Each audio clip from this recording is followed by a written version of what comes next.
Okay, so today's lesson is over 5.4, identifying functions. Okay, so we have a handful of review today. That's why it's a little bit of a longer lesson. So let's go ahead and start. Now it's important before we talk about functions that we recall what is the definition of a relation. Okay, we defined that a couple lessons ago. It's a relation is a relationship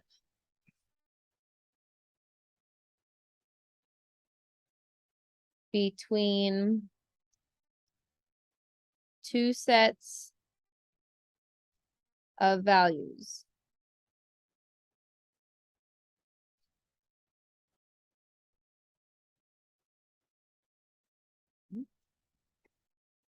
And so therefore a subset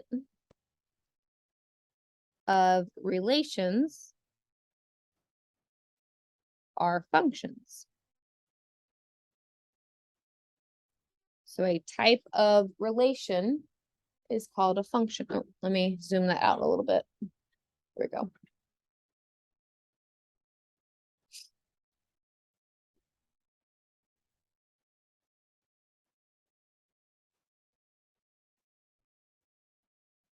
So what is the definition of a function? A function is a relation where each input, what letter is the input letter? Between the letters of X, good. Has only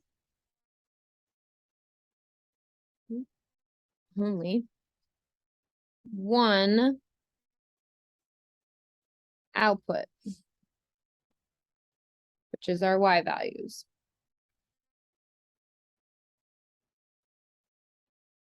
So a function is a relation where each input or X value has only one output or Y value.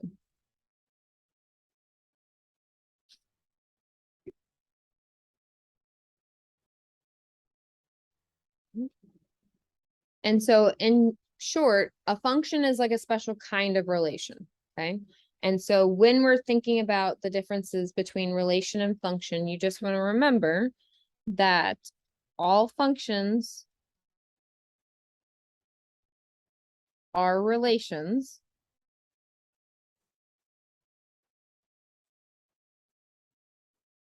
but not all relations are functions.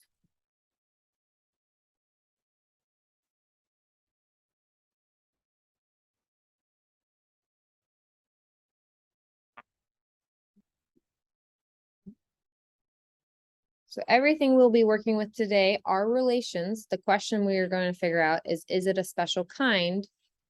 Meaning, is it a function?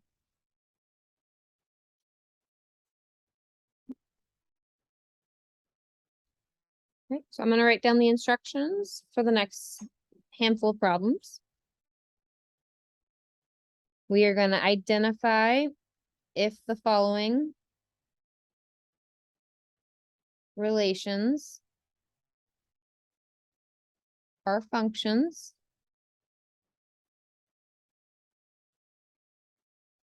And we must explain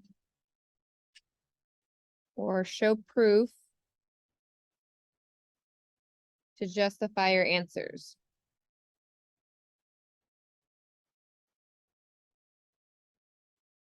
And just to clarify again, you must always show your work if that is what is expected of you, okay? And so that's why we write it in the notes so that you understand that's the expectation going into the homework. So that when we're grading homework, you don't say, oh, I didn't show my work. I'm gonna say, that's so sad. You need to take off the points, okay? We're not gonna play this game of it's on another piece of paper or I forgot or it's in my head. If it's not on the piece of paper when I grade it, it doesn't count and you don't get the credit. Okay, you cannot go up to a college and just say, I'm smart, give me a degree. You have to prove it by taking the classes, putting in the work. And that's what it takes for math class. You have to show your work to prove that you understand what the material is asking you. So. All right. So just like the previous lesson, the last lesson, you are not going to be creating anything today. You are just simply going to be finding information about what I give you. Okay. And so for questions 1 and 2, I'm going to write out together. Okay. They're going to be T-charts. So I'm going to write them out and then we'll talk about what we're going to find with it.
Okay. So when we're looking at the questions and information today, the goal in mind is to just identify if it's a function. Okay. So function being a relation where each input has only one output. Okay. So the question you want to ask yourself when you're looking at the data is there any input that has more than one output? Okay. So as we look at number 1 and we look at the information provided to us, does each input have only one output? Yes. Yes. So therefore, this would be called a function. And because we need to explain, you can use part of the definition as your explanation. So you can just simply say each input has one output.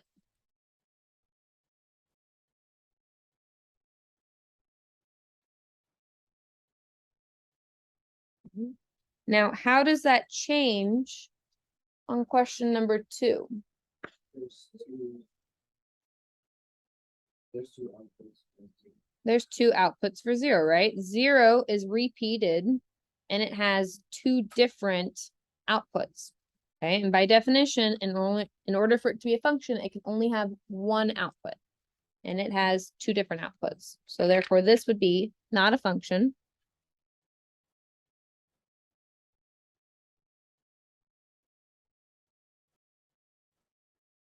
Okay, and the reason being is because 0 has 2 different outputs.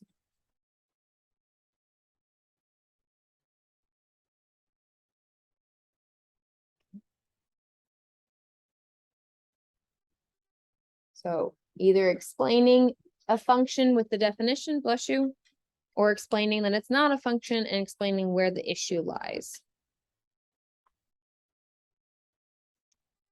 All right, any questions so far?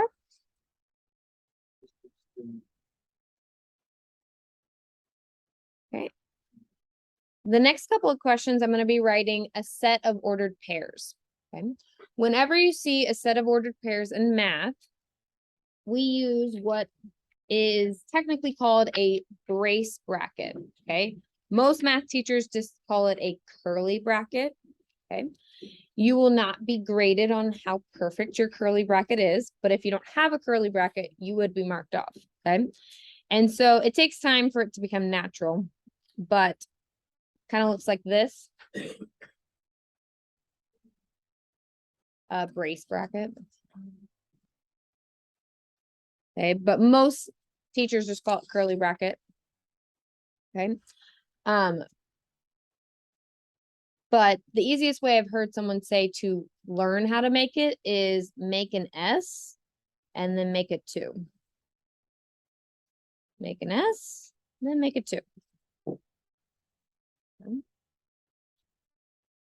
Now, when I list my ordered pairs use what type of grouping symbol? X and Y. X and Y, but how do we group the X and Y's together? Negative and positive. No. Oh. How do you, the parentheses, thank you. Okay, so we are gonna have parenthesis -2, 0 as my first ordered pair. Okay, and then before I write my next one, I have a comma. So it's gonna look like ordered pair, comma, over and over. So next one is -1, -2, -1, 6, and 2, 8.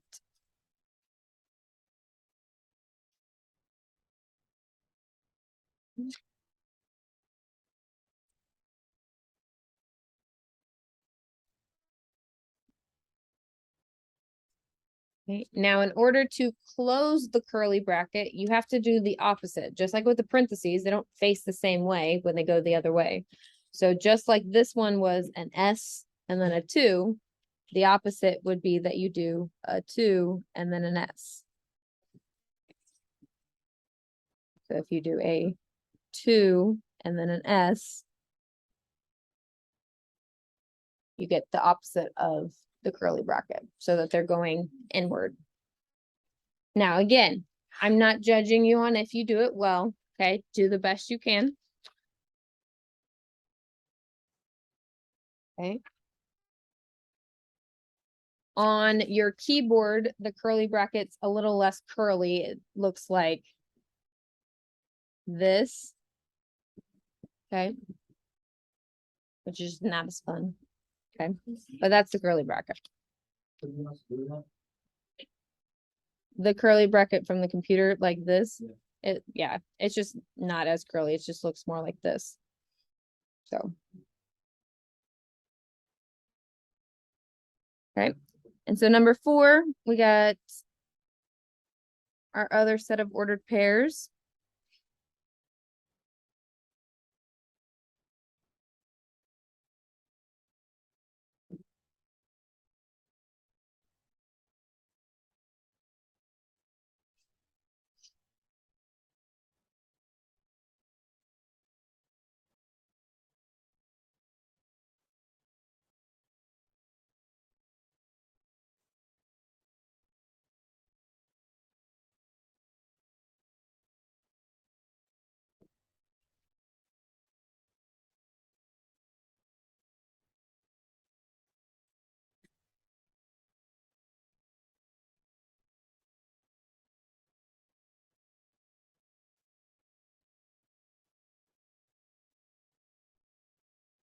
Okay, now your goal is to figure out between 3 and 4. Are they both functions? Are they both not functions? Or is it one of each? Go ahead and look at that.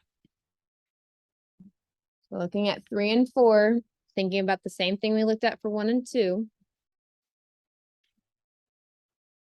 Function, not a function.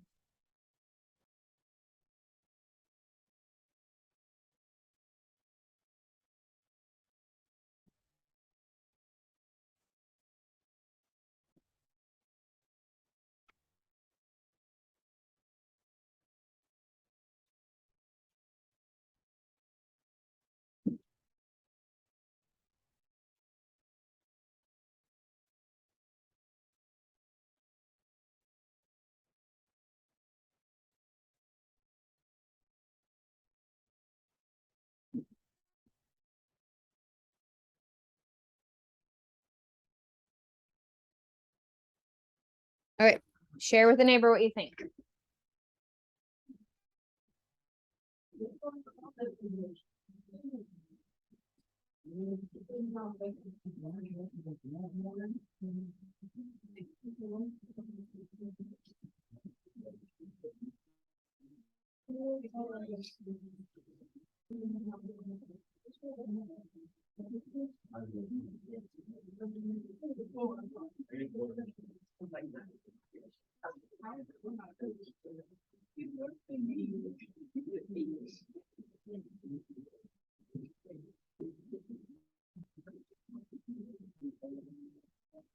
All right, what are our thoughts about number, back to me? Back to me, please. What are our thoughts for number 3? Not a function. Why is it not a function? -1 has more than one output. Good.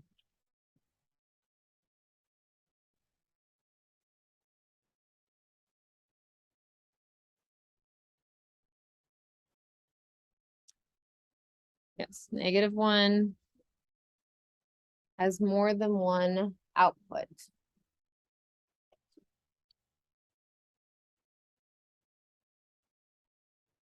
Okay, how about number 4? Function. That is correct.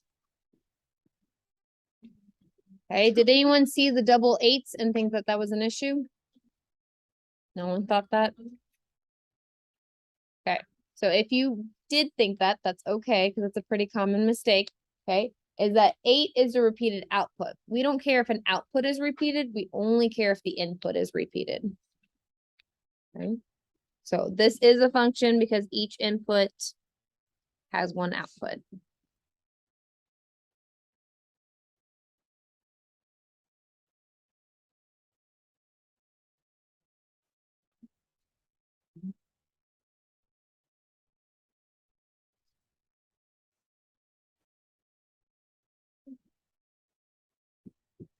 Any questions for 1, 2, 3, or 4 before I move on?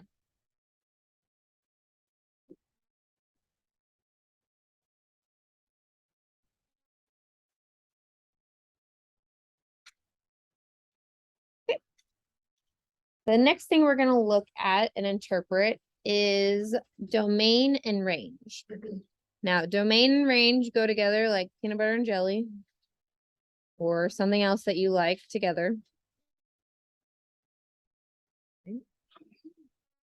Bless you. Okay, domain is gonna be all the possible input values.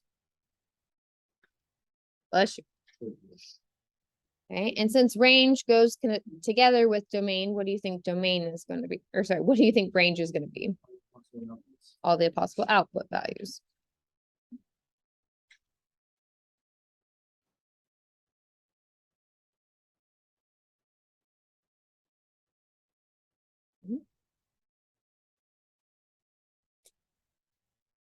And so in order to find the domain and range,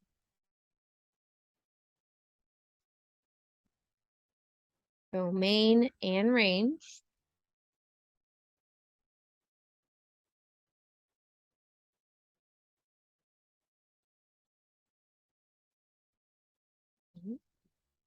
you will need to write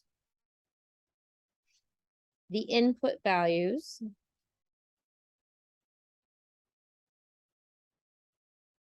in numerical order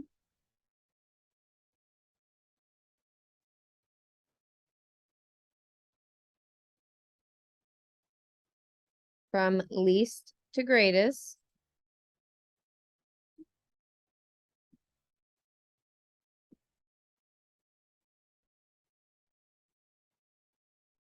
without repeating numbers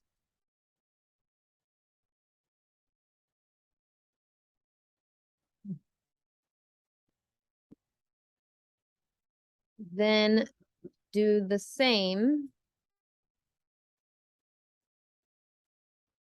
with the output values.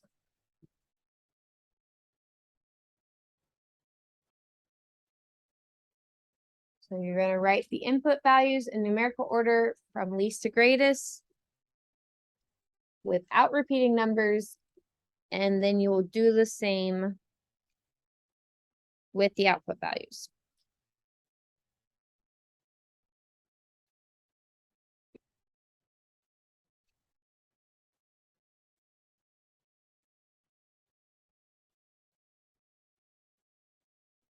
Okay, so instruction for the next couple problems. We are going to identify the domain and range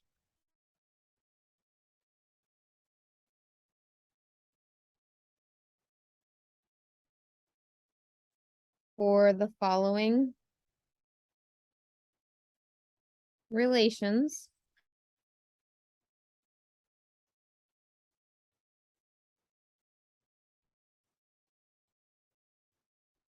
You are also going to identify if the relation are a function.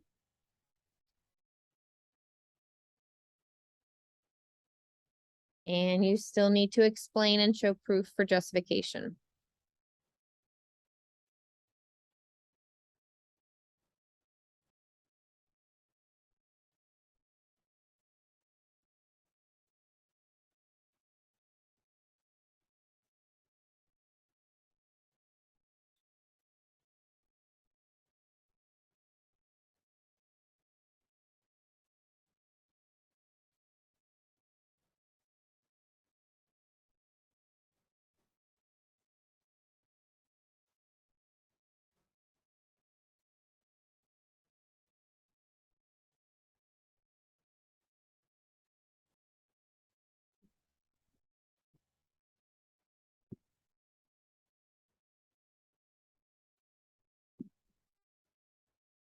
Okay, so the first values that we're gonna look at are the set of ordered pairs. 4, 5, 6, -7, -9, 0, and 6, 14. Now, while we're looking at the set of ordered pairs, okay, when we are considering finding the domain, the definition says all the possible input values. Which variable does that represent? The X values. And where does the X value land in the ordered pairs? The first number. Good. So therefore, we're trying to find the domain between all of these numbers. And in order to write my domain, we want them to be in numerical from least to greatest order without repeating numbers. Now, we are also still going to be using curly brackets with domain and range. You can keep practicing your skills. What is going to be my smallest domain value?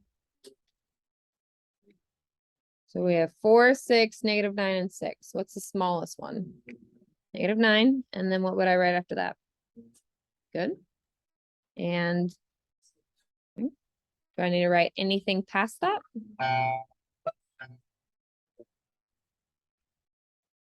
Okay, so we want to remember that the rule is also to write without repeating numbers. So do I need to write anything else? No.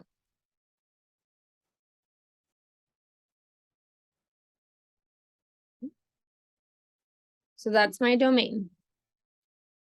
Now my range is going to be the opposite values. So it's going to be the Y values or the values that are listed second. Okay, go ahead and write down what order those should be in.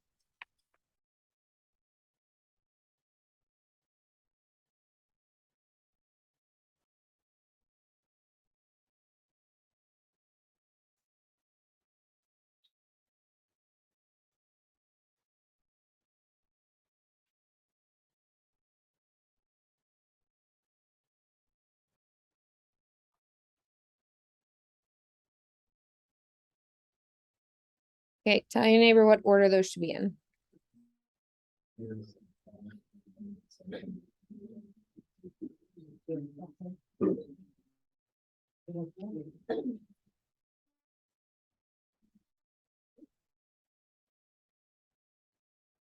Okay, back to me. What's my smallest range value? -7, then 0, 5, and 14.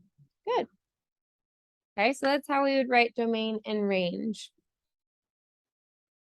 Okay, now the next question is it a function or not? Is the set of ordered pairs a function or not? Why is it not a function? There's 2 6s, correct.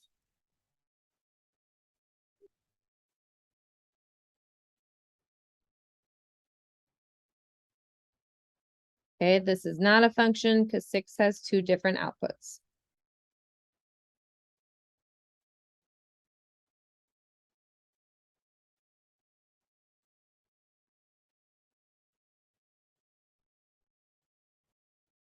I'm gonna write down number 6 and I'm gonna have you guys complete the same task. So writing down the domain and the range and determining if it is a function or not.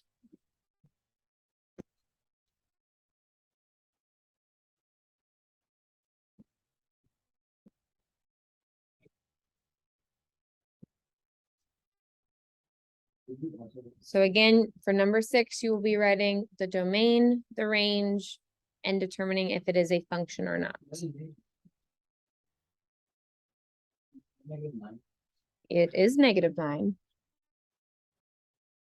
That would make sense.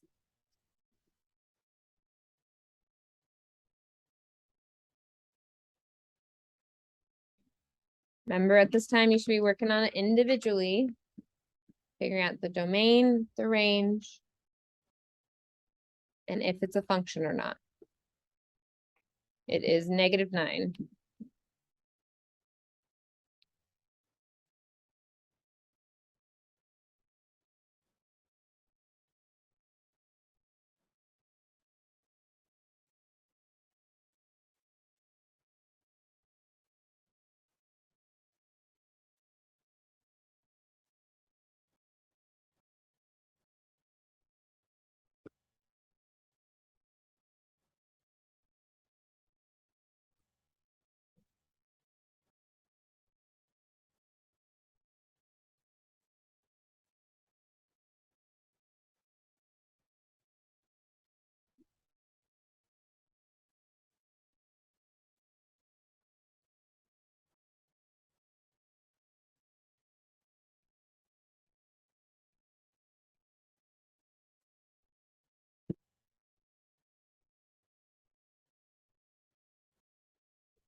All right, check with seminary what you got.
All right, what do we think is, back to me. What do we think the domain is?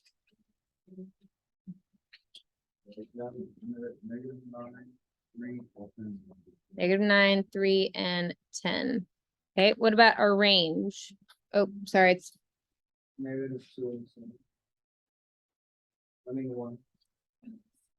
say that one more time. -2. -2 and 1.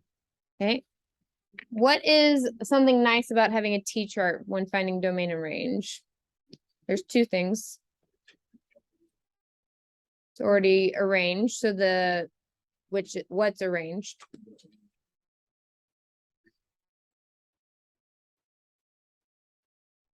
The range is, what do you mean by arranged? Like, it's already,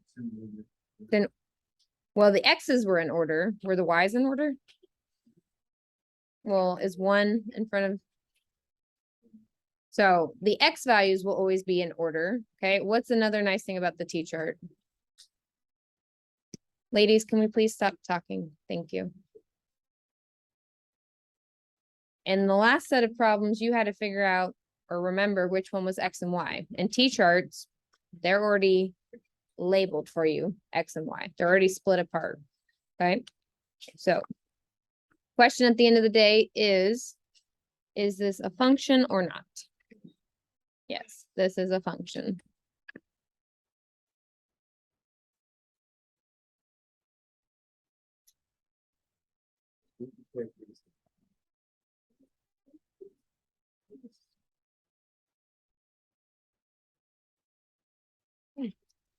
Any questions regarding domain and range?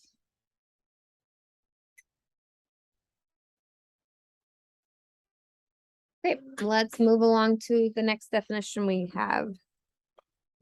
Now, I'm pretty sure no one has ever heard of these. That's called a mapping diagram. You have heard of it? Okay. A mapping diagram. Okay, if you have, it's probably very few in between that have heard of it. Okay. So a mapping diagram represents a relationship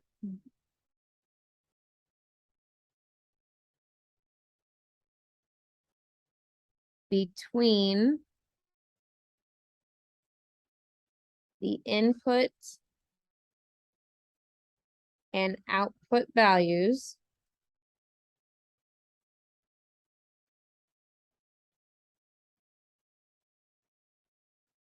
using vertical lists and arrows.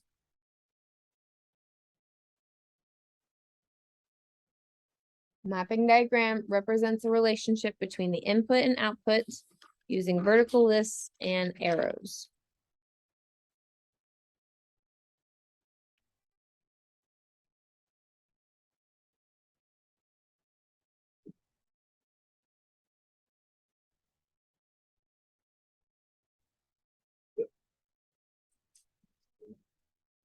Thank you.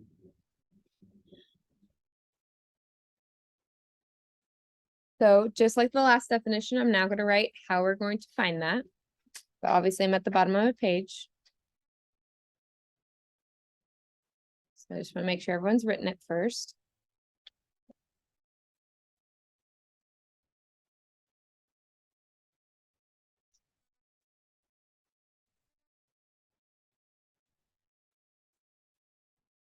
Okay.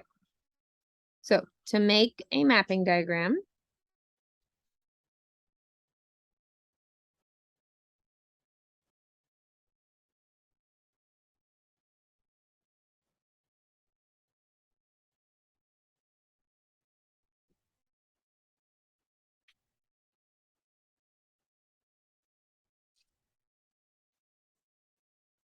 okay, step one is to identify the domain and range.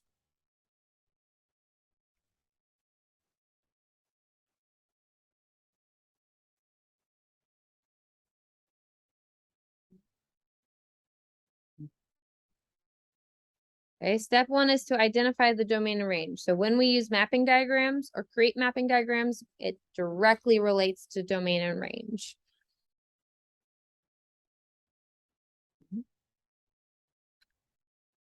Step two will be to write the domain and range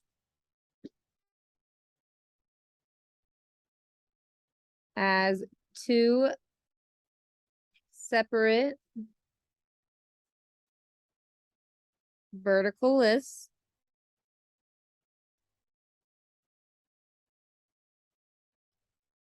then connect the original ordered pairs with arrows.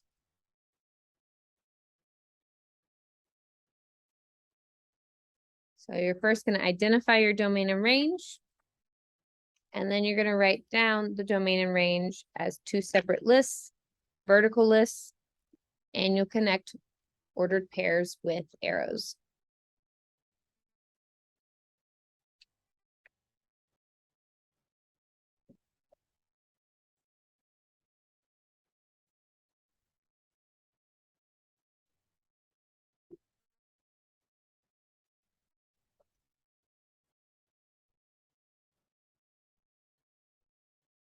Okay, instructions.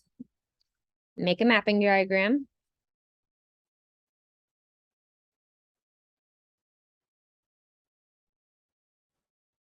To represent the following relations.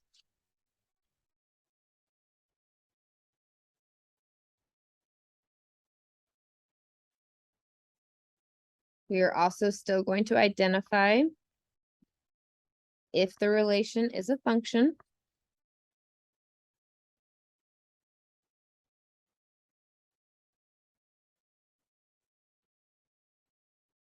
And you still need to explain or show proof for justification. Now, I've had a student ask me, why do we always write instructions in our notes? Well, two reasons. One, so that you know what's expected of you in the notes and on your homework.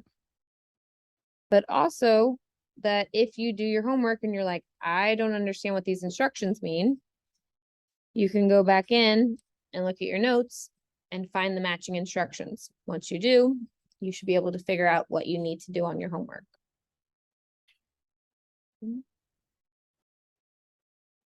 And for a bonus, maybe if we write it 4 times in notes, you'll understand you have to show your work.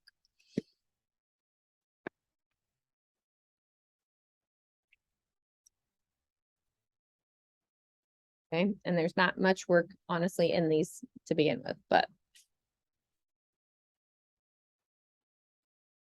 All right, I'm gonna write down my set of ordered pairs for number 7.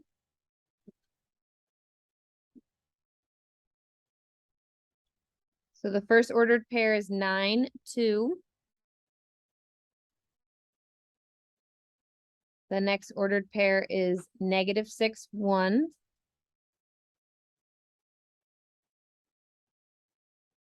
The next ordered pair is -7, 3. And the last ordered pair is -4, -5.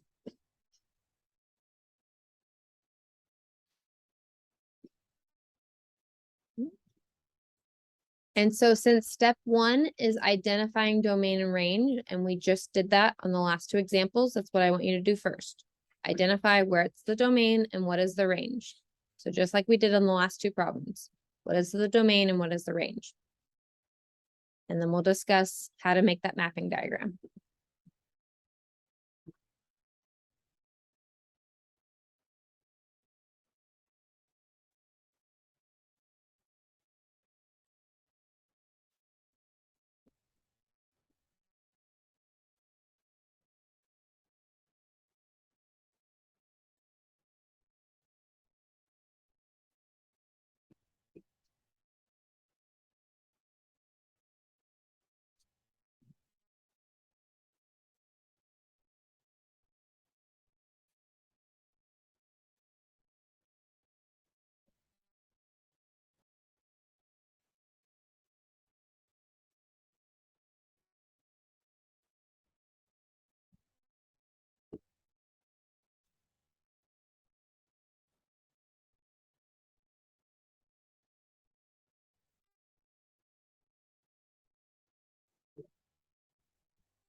Okay, as a class, what is my domain? What's my smallest X value?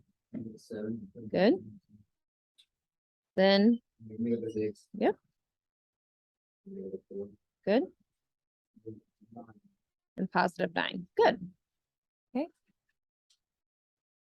-7, -6, -4, and then 9. Okay, what about my range? Yep. Two.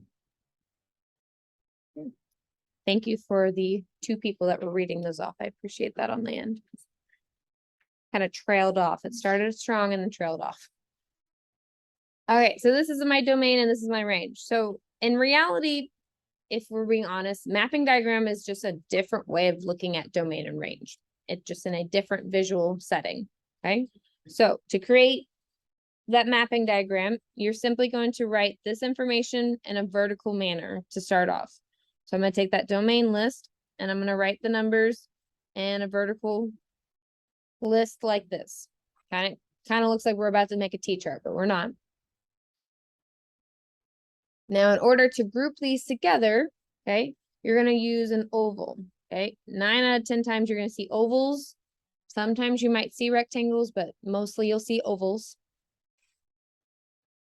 Okay, and then I'm going to do that as well for the range list. Like such. The last part of this is the actual mapping. So you're mapping one number to another number, but you have to use the original ordered pairs. It's not just because they're across from each other. So you go back to the original ordered pairs and say, okay, well, what number was with 9? Well, it was with 2. So I'm going to take an arrow from 9 and draw over to 2. Then I'm going to repeat that process. -6, its value is 1. So I draw an arrow over to 1. -7 was with 3, so it's going to go all the way down. And then -4 was with -5. So in some cases, in most cases, you're going to have a lot of intersecting lines. Okay. Okay, but that is what a mapping diagram is. In reality, like I said, it's really the domain and range, but just in a different visual setting. Okay. All right, last but not least, to follow up and finish this question is this a function or not? Yeah. It is a function because Each input. each input has one output.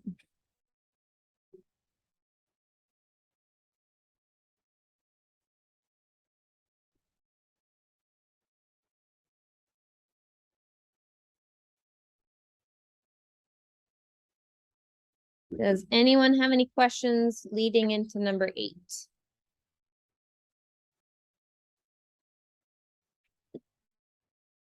All right, I'll read off the ordered pairs for number 8, but then from there, I would like you to do the entire problem. So you'll find your domain and range, you'll create your mapping diagram, and you'll identify function or not a function with a justification. So number 8, your ordered pairs are 7, 5, 5, 8, 4, 3, and 7, 4. Go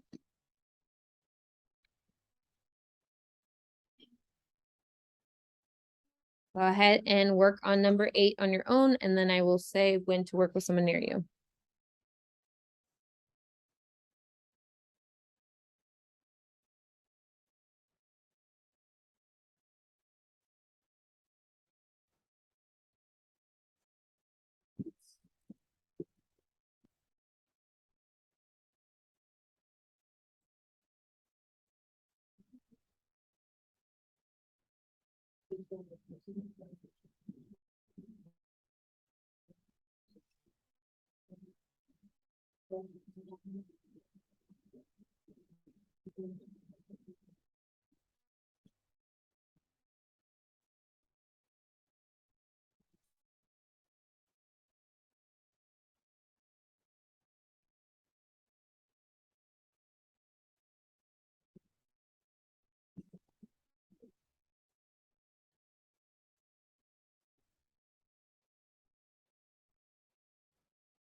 All right, so your domain should have been listed like 4, 5, 7.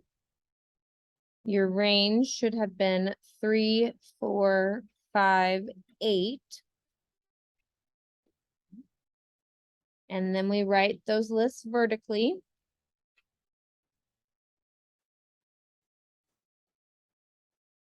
Like such. Okay, and then we have to group our numbers back together. So 7 is with 5. 5 is with 8. 4 is with 3. And 7 is with 4. Okay. What did we notice when we made the mapping diagram that time? 7 has 2 outputs. 7 has 2 outputs. What's a really nice, clear indication of that? It's not a Well, yes, but I meant like on the, like visually, what really indicates that nicely? 7 has 2. It is, it's got the 2 arrows going on. Okay, right? 7 has 2 arrows coming from the one number, okay? Which is obviously gonna be the problem going on. Okay. So by definition, that is not a function.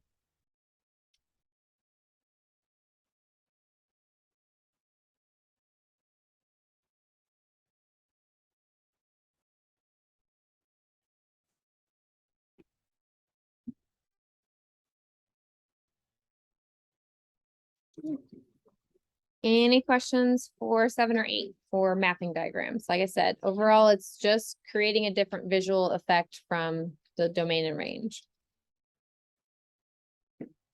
Okay, last thing we're gonna talk about is what does a function look like on a graph, okay?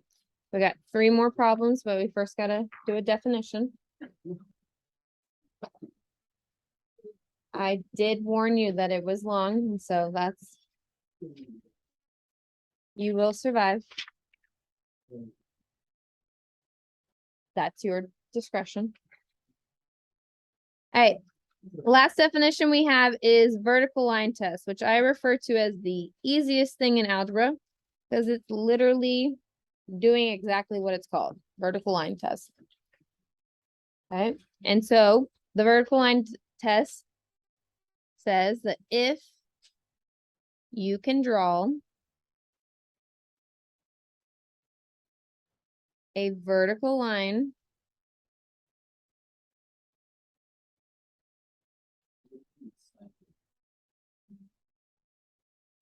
vertical meaning up and down.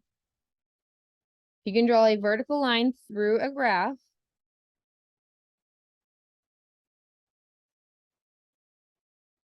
with it intersecting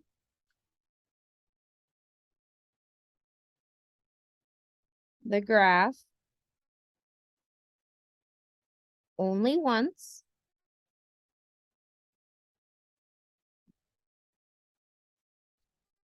then the graph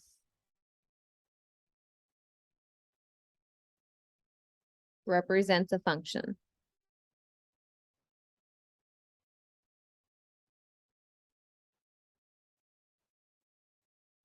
Vertical line test. If you can draw a vertical line through a graph with it intersecting the graph only once, then that graph represents a function.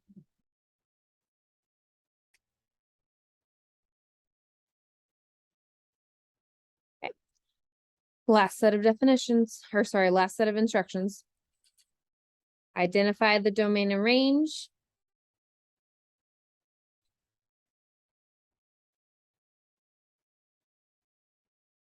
For the following relations.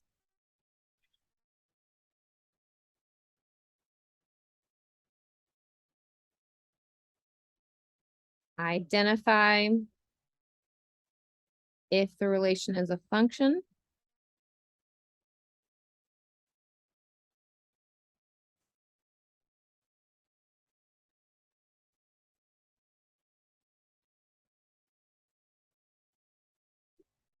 And explain or show proof for justification.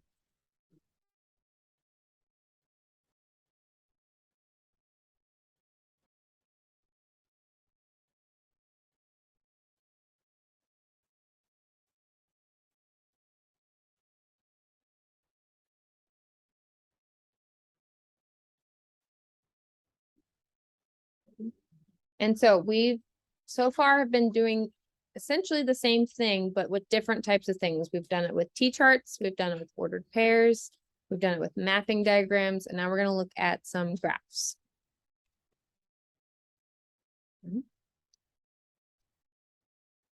Okay, so for notes, we're just going to draw some little mini grids.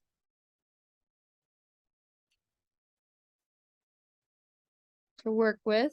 Remember, on your homework, they would already be done, but for notes, obviously, you need to create them.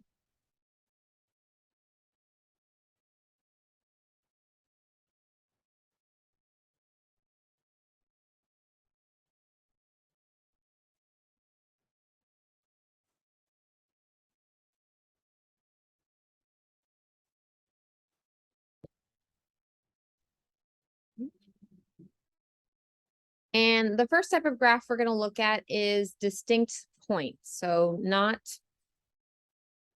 something that you may have seen before, may have not, just depends. And I'm using a different color to make sure it's pretty obvious where the points are. And so this is the graph we're going to work with for number 9.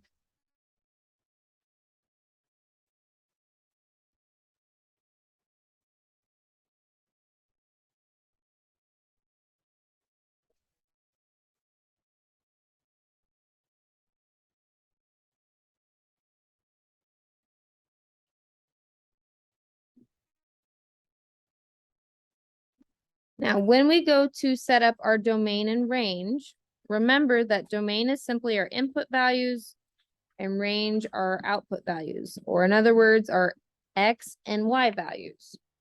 So when you're looking at a grid, you don't necessarily need to pull those numbers. You just need to see where the numbers lie or the points lie on the numbers. So since we're first looking at our domain values, okay, what direction should we be looking for? The left and right values or the up and down values? The left and right is domain. Right? And so if we're looking at our left and right values, what's the smallest X value that we see? -2. Bless you. What X value represents this point? 0. And last but not least, 1.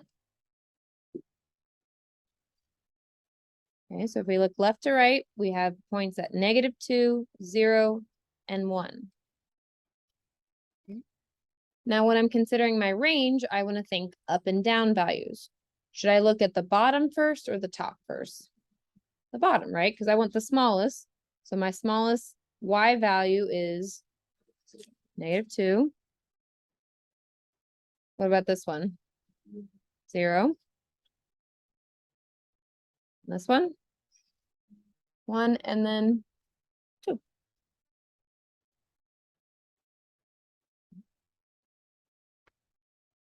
So that's how we would find domain and range on a graph like this.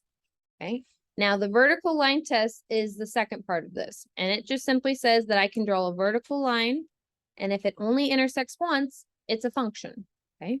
Now the problem with graphs is sometimes you have different things going on at different points of the graph. For example, if I draw a vertical line through this point, it's only going to cross once. But much like rate of change, it has to be the same throughout the entirety of the information. Because if I draw a vertical line on this side of the graph, it intersects twice. So based on the definition of a function with vertical line tests, because it crosses twice here and once there, would we consider this a function or not a function? This would be not a function, okay? And also the nice thing about vertical line tests is that you don't need to write an explanation. Your proof is just simply drawing that vertical line and proving that it either hits once or twice, or 3 times or 4 times or whatever. Okay, so, and verbal explanation isn't required on the grid.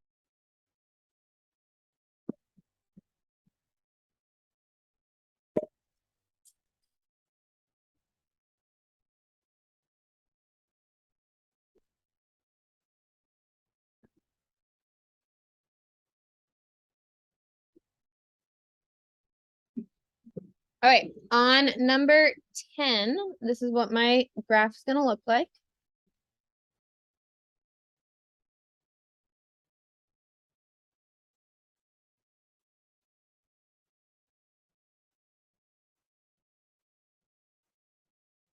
Okay, what does it mean in math when there's arrows on the ends of lines?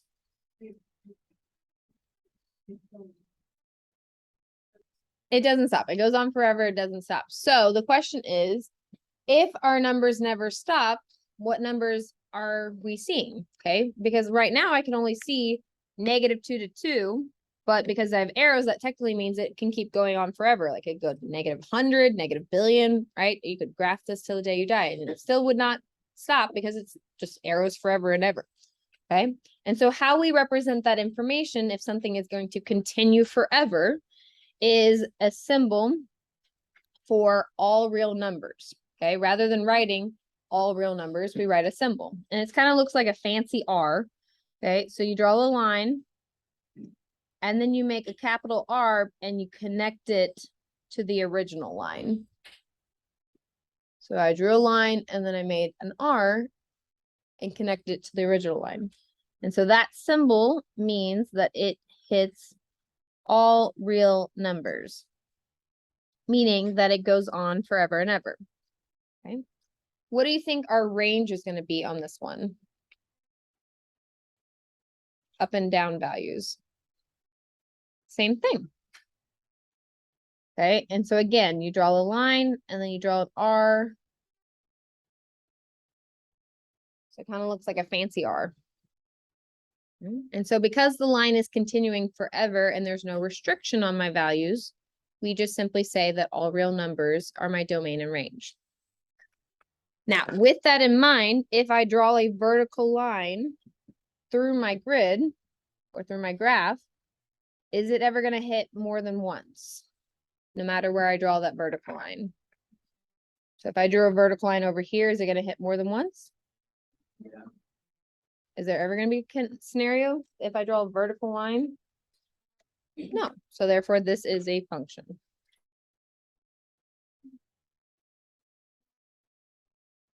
Remember, if it hits twice,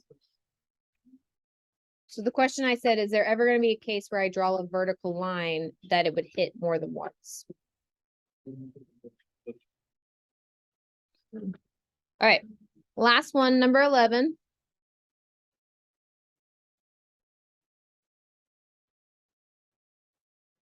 Okay, we talked about this term the other day. What type of graph is this? It is look like a U, but the term that we talked about in class is on Tuesday.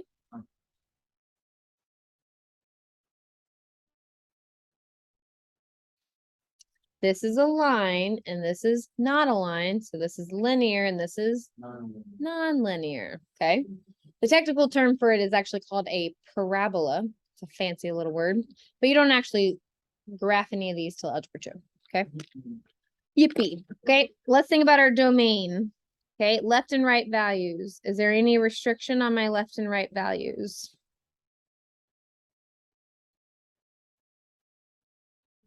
No, because it's gonna keep going and going and going. It's just gonna keep spacing out. So all real numbers. Okay, what about my range? Can I graph all real numbers in my range? Does my graph? No. Where does my graph start? At 0. Does it ever touch any of the negative numbers in the? No. So the way that we have to acknowledge that is we say y colon, and then we have to represent it with an inequality. So y something and the number that it's at. So we said that 0 is where it's at. What values do I want y to be? Do I want y to be greater, less than, greater than or equal, or less than or equal to 0? For this one, equal. I want y to equal 0? Greater than. Greater than or equal to 0. Okay. So again, because all values of y are going up, I'm never going to have any negative numbers. So I want y to be 0, 1, 2, 3, 4, all the way up, going on forever, but it's never going to hit the negative numbers. Okay. Now, is this a function? Yeah. If I draw a vertical line, is it going to hit more than once? No, regardless of where I draw it. It's only hitting once, so therefore it is a function.